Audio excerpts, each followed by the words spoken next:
Hello, मला जायचं होतं पुण्याला, कारण आता माझी दिवाळीची सुट्टी संपली होती. त्याच्यासाठी आदल्या दिवशी रात्री बॅग वगैरे पॅक करून घेतल्या होत्या. आम्हाला सकाळी लवकर निघायचं होतं, त्याच्यासाठी लवकर उठले आणि अंघोळ वगैरे करून रेडी झाले.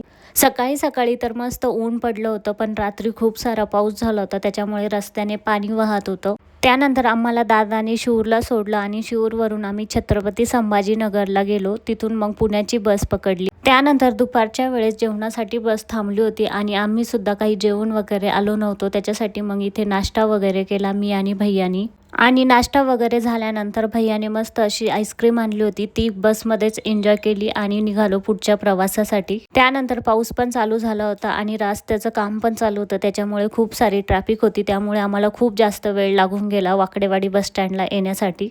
त्याच्यानंतर भैयाने मला उबेर करून दिली आणि तो त्याच्या रूमवर गेला आणि मी माझ्या घरी आले होते. सकाळी 8 ते संध्याकाळी 8 पर्यंत मी टोटल 12 तास प्रवास केला होता. त्याच्यामुळे घरी आल्यानंतर काही स्वयंपाक वगैरे करायची इच्छा नव्हती, त्याच्यामुळे मग बाहेरच आम्ही गेलो.